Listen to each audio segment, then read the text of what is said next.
Dreamcatchers, welcome back to the Writer's Haven. I'm your host, V.Helena, and with us today is author and poet Charles Stokes. Charles is on active duty in the Army and has managed to pen his first book, Love, Pain, and Poetry, while serving our country. The book was written to give him a therapeutic push in overcoming personal relationship challenges, and he's here today to discuss his writing journey. Dreamcatchers, join me in welcoming author Charles Stokes. Welcome to the Writer's Haven, Charles. Very good to have you here. You're my first poet. I'm very excited about that, and I'm very excited to talk about your book. So tell us a little bit about you before we launch into the book. I'd like to really get to know Charles the writer. Tell us a little bit about your background. I don't know where to start.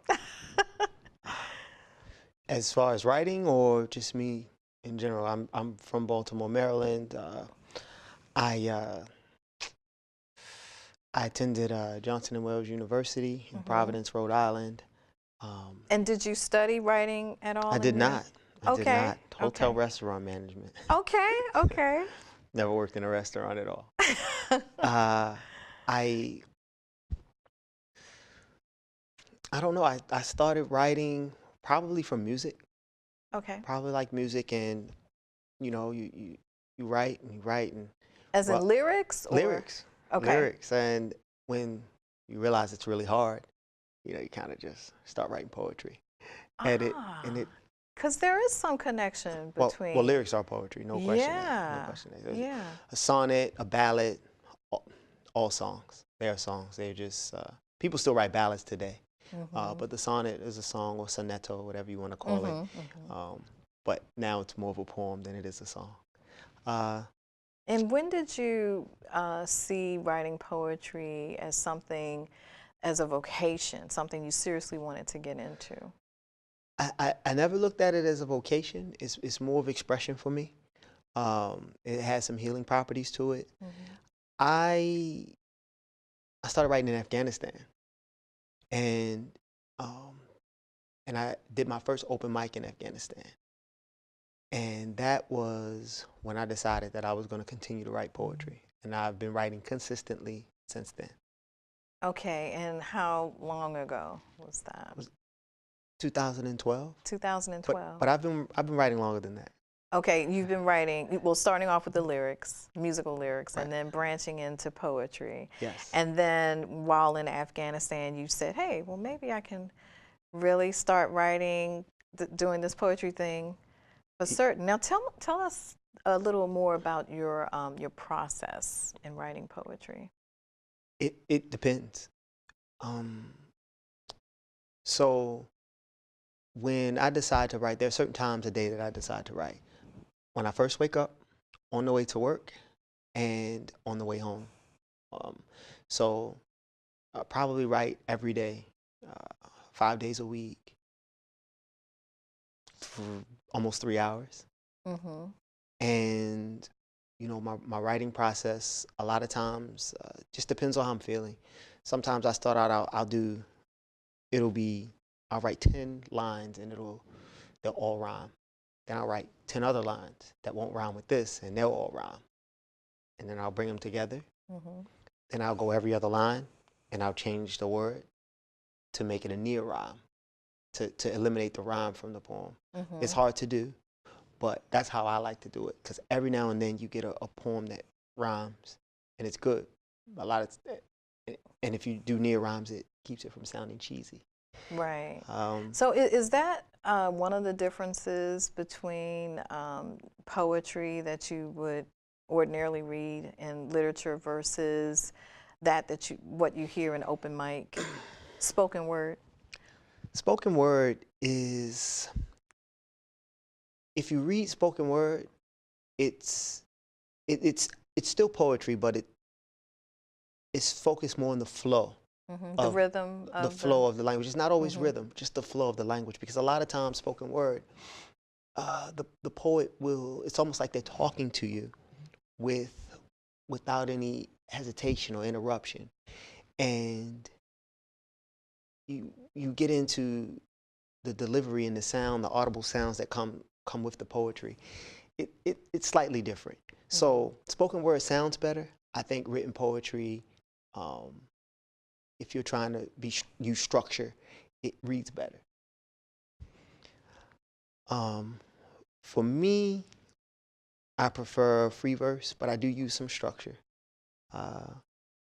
Nothing extravagant. I won't be the next Shakespeare, but meter and syntax, it helps sometimes. Okay, okay. So the name of your book is Love, Pain, and Poetry. So let's talk about its contents. Okay. Give us a little bit more about what inspired it. So this was May. 2017, this year. I was feeling down a little bit, but I was beginning to feel better. And what was the thing that was helping me the most was writing. So I wrote one poem. I read it to a friend. They liked it.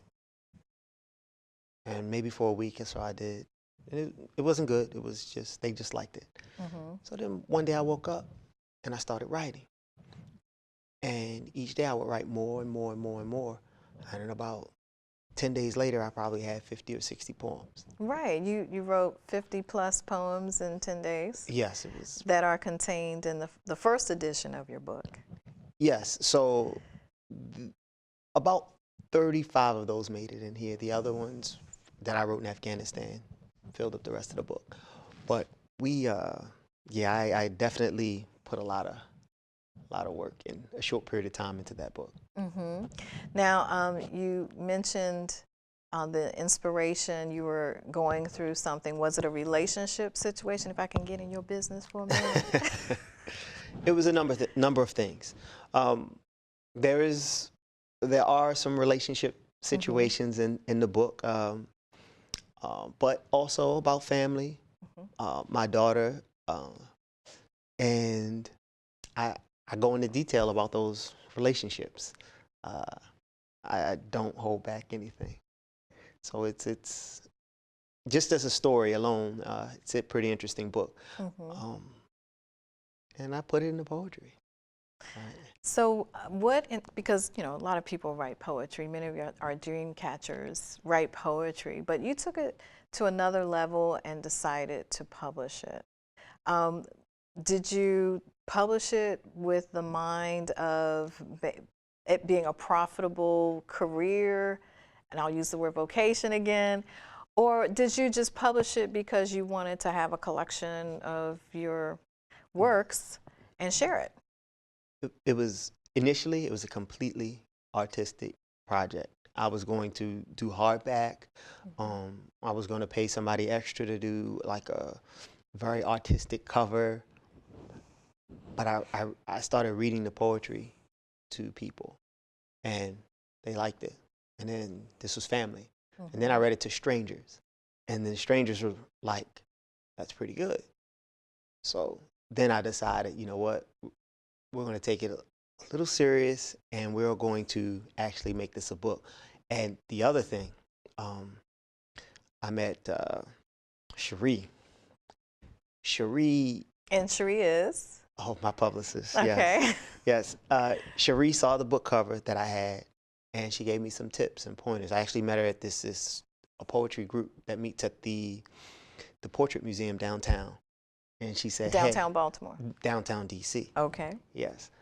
And she said, hey, we need to get your name on here, nice and big.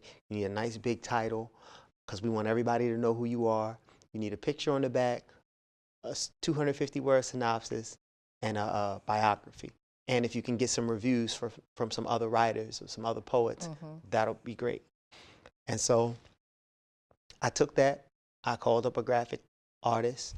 The graphic artist, I didn't get it on time. I didn't get all of the things on the back on time because I had a deadline to have the book out.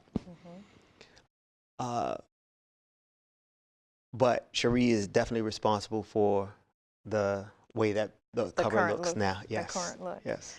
Okay, so you mentioned in your process that you write in the morning, you write in the afternoon, evening, and you devote 3 hours a day, 5 days a week. Yes. Okay, so I want to start with the morning process. I have heard other poets say that they'll wake up into poetry. Like I don't know if they dreamed it first but they'll wake up and that poem is right there. That work of art is right there and they launch directly into it. Is that something that you experience? So I wake up, I roll over, I grab my phone, and I start typing. No coffee, no bathroom, and I don't get up until there's a poem on my notes on my iPhone. That's it. Okay. When it's done, I'll get up and I'll go to the shower and I'll turn the coffee on and I'll start my day. And what time? How early is that? Oh, 4 o'clock, 5 o'clock. Okay. Yes. Okay. Yeah, that's another thing that I've heard. It's very early. It's very early. With writers of poetry and other genres of writing, of waking up early and launching into their artistry. So, okay, so there's not that much of a difference. Now, you're only in this book focusing on poetry, but you have written or plan to write in other genres. Could you tell us a little bit more about that? So, I'm working on a novel that will take you through history. It's actually written into history. I take historical events and I write my characters right through those historical events. I don't want to give away what it's about, but it's a secret. Okay. But how was that process different from your poetry writing, or is it? It's not. I woke up one day and said, let's do this. And in a week, I wrote about 25,000 words of the novel. Okay, so you outline it first, or no? It's just a vomiting on the page. It flows. And then you just go back and clean it up or edit, as they say. So my main character, I just wrote through my main character. And then I wrote the supporting characters into the story. But I left the plots open for later books or spin-offs. And wait a minute, say that again. I left the plot lines open. Okay. I see.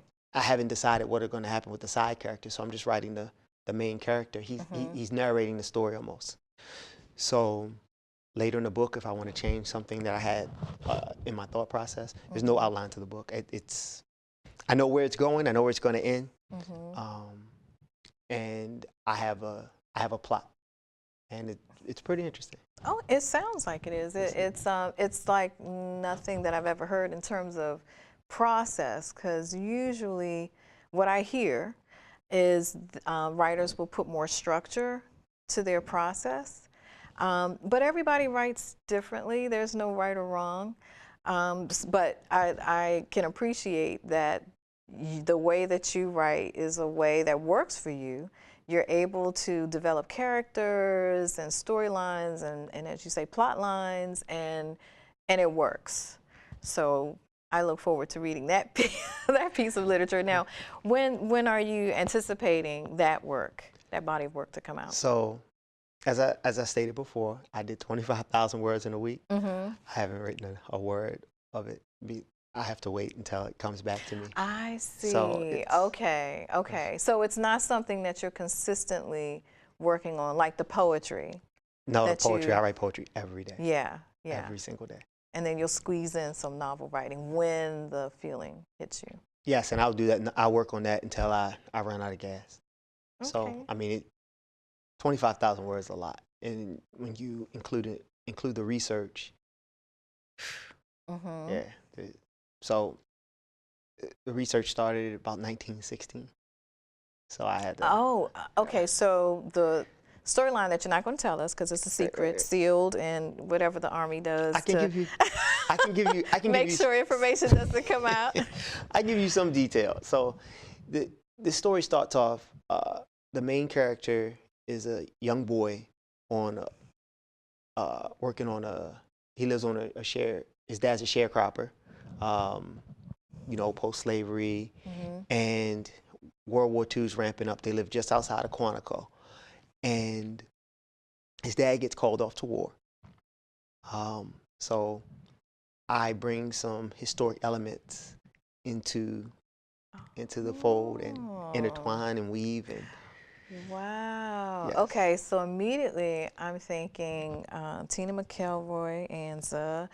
I'm thinking Monda Webb, who was just on our show not too long ago, where she wrote a book, Red Clay, I think Mountain Dirt, but the film production of that is Red Clay Dirt.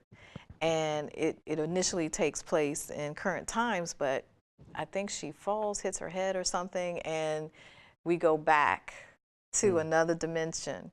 And it takes us back to slavery time frame. Okay. So even though you're not giving us a lot, and I appreciate that, because you don't want to say too much, you don't want anybody stealing your ideas, but it puts me in the mind of that, and that's even more intriguing. So I will definitely have you back on to talk about that when you've published it. Now, one other form of artistry that you have in your toolbox is screenplay writing. So can we talk a little bit about that? Are you fine with talking Yes. about your silent screenplay, Dreamcatchers? Have you heard of such? Well, let's hear more about how that's done. So, or at least the idea. So I wrote, when I finished writing this book, I got a phone call, and it was a friend of mine that I've known my entire life, and he said, "You ever think about writing a screenplay?" And I said, "No, I just want to write poetry." So he goes, "Yeah." He's like, "I got a friend." So I have a phone call with his friend, and we discuss screenwriting. And he gives me basics, and I said, "Okay, I'll take a crack at it." I bought a copy of Final Draft. I wrote 3 in about 2 weeks, and sent it off. You are killing me with your time frames in writing. Well, That's phenomenal. You wrote a screenplay in 2 weeks, you said. Well, it's all action and no dialogue. It's no dialogue. So, okay, silent screenplay. Okay. So, now, is that something that you're finding to be something that's starting to become part of the norm in screenplays? Well, when you are... I've heard of it before, but I just don't know that. I haven't been much writing screenplays long enough to answer that question, honestly. But when you have a limited budget, you have to take into consideration production and what's it going to cost.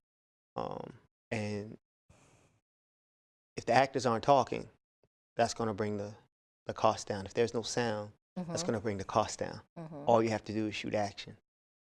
Were you thinking that when you wrote it? That I want to do a low budget kind of play? No, I have a family member who's studying MFA in screenwriting, and she's helped me along, definitely helped me with the writing, sending me scripts to read based on my ideas that I shared with her. And I have a friend who does AV and a lot of visual arts, and he talks to me about budget and how to write so that you're not spending thousands and thousands of dollars. So in this book, there's the last poem in the book. It's my epic. It's untitled. I turned it into a screenplay. I'll need 6 people, 7, and 2 rooms and 1 vehicle. But you'll get the full poem visually, and it's not going to cost a lot of money. Okay, now we're saying screenplay, and many times, or sometimes, people also interpret that as theater, but we're talking about movie. We're talking about an actual film. Yes. And what is the audience, or I should say, where do you plan to exhibit the screenplay? How do you plan to produce it for mainstream? So this one would I would definitely try the film festivals, but Mm-hmm. it's a short. It's about it might be 28 minutes. Okay. So the idea is for that particular poem is to bring awareness to people who are dealing with mental health issues, Mm-hmm. and that poem's it's about a young woman, has a family, and she suffers from anxiety and depression. Um, and her husband is not very receptive to that. And his, how do you say, he's not, he could care less. And she ends up injuring herself while washing the dishes. And he has to rush her to the hospital. It gets really dramatic for our characters. And they, I won't give away the ending of the ending of the poem, but it highlights that people have issues that are not necessarily serious. They're treatable and temporary, and that's the idea behind that poem. Okay, and speaking along those lines, your poetry, you call it therapeutic writing. Correct. And it's therapeutic writing, but at the same time, it's meant to be kind of a healing balm for the reader who's taking it in. So talk to me about that. I mean, was that an area that you willingly decided, you know, I want to write from that vein, or it just kind of fell on you to write it that way? So when I wrote the 50 poems, that was like I was purging. I was just getting, I was putting negative energy on paper. I was getting rid of it, and it made me feel better. So I would, if it's helping me, then I'm sure that this, whatever this is, writing, whatever the expression behind after the writing, could help someone else. I think that a lot of people will be able to identify with the situations, not particularly my details, but they can say, hey, I've been through that. And maybe it'll even encourage them to write and take some of their stress, some of their problems, if it's depression or anxiety, and just put it on paper and go out here to one of the open mics and share it with the world. And Charles, that is so important, and a well said message, particularly now in our country alone, where you hear a lot about mental health and people who are seeking treatment for depressive states that they find themselves in, and relying on recreational drugs or some other means to purge that hurt and that pain. And so writing is another option, another way to get that out. And I'm so glad that you brought that up. So I want to make sure we talk about the new additions to your book, because I'm still absorbing that. So you, the current book has how many poems in it? Roughly 40 to the 50. first one, the first edition. 40 to 50. 40 to 50. Yes. Okay, and you've just recently added 15, roughly 15. And you're still, next week you might add. No. Is that it? You're sure So this is it? there's a second book. It's coming out February the 14th, titled Love, Pain, and Poetry. It has a subtitle. So okay, you're not going to tell us the subtitle.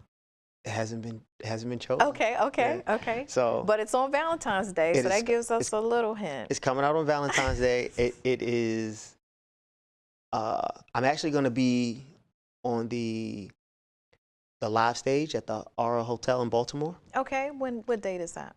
That'll be February 14th. Oh, the same day. Okay. At 7 o'clock. And I will be signing books, and everybody who buys a ticket will get that book and the second book. We'll get a copy of the new book.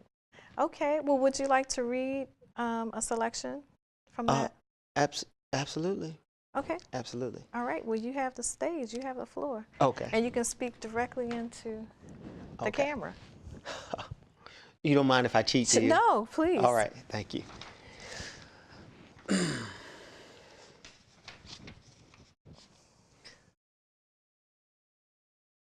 I'm only standing here because you asked me to fight. I would have said no if I knew you'd be the opponent. Ask me to love you, hate you, date you, make you my wife. Don't ask me to fight for you. It's like asking for my life, especially if you have no intentions on fighting me back. Without you, I can never relax or get back that piece of me which speaks to me to love you. It perplexes my senses, even while your old space is newly rented. Wow. Women now think I'm damaged, but it just means I know what love is, and I don't take it for granted.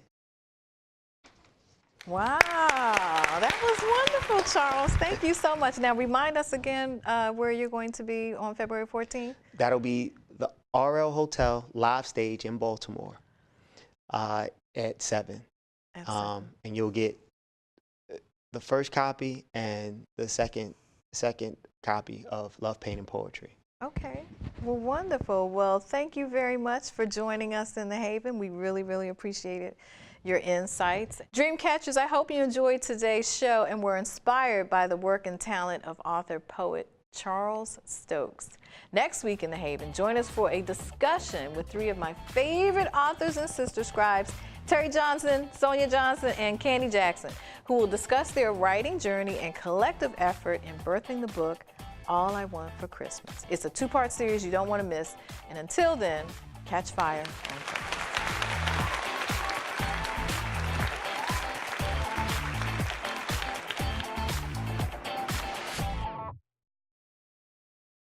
Green hat, red hat, oops.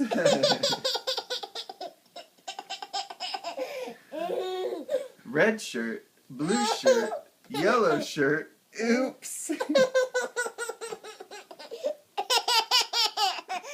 Yellow pants, red pants, green pants, oops.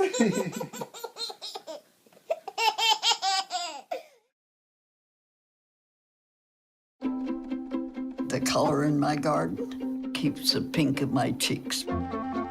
I was very independent and thought I could take care of myself. I fell and I had to have Meals on Wheels. They're my savior. My name is Lola Silvestri. America, let's do lunch. Drop off a hot meal and say hello. Volunteer by donating your lunch break at americaletsdolunch.org.